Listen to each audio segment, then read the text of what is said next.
I am meeting today with Diane Bader, an author and mystery writer of some acclaim in Canada. And I have to admit, I have not read any of your work, but the whole preview of your book that I got from your publicist looks very, very promising and very interesting. And I think it's hooked me in. So, what can you tell me about Written in Stone, your latest book? Written in Stone was one of those stories I actually wrote years and years ago. And recently I kind of had a parting of ways with my publisher. And I've started self-publishing my books now. So Written in Stone is the first one I've self-published. And it basically is the story of Allison, who is a romance novelist who gets an invitation to go to Vancouver Island and be a writer in residence. But she also finds out as the father she thought was dead like 20 years ago is actually alive and he's in the same area. So she goes out on this mission to become a writer in residence and ends up stumbling across an entire family she didn't know existed. Wow.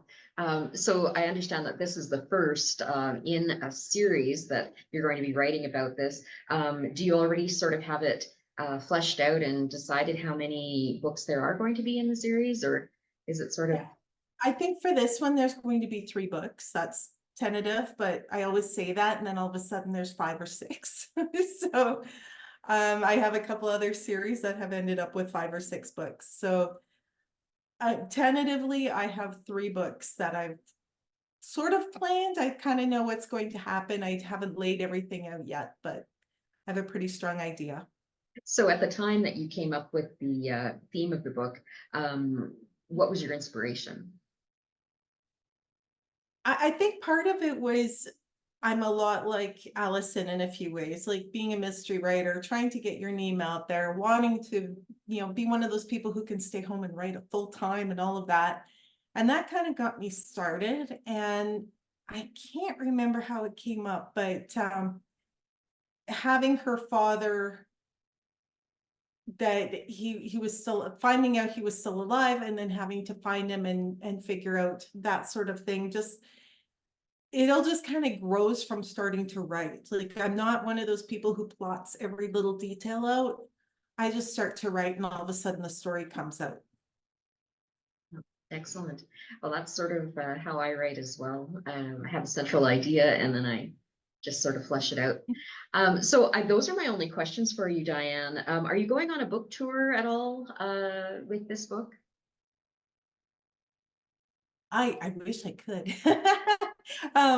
Being not one of those people who can stay home and write, I actually have to work. But I am going to a couple different conferences. There's a conference in Lethbridge in April, WordBridge.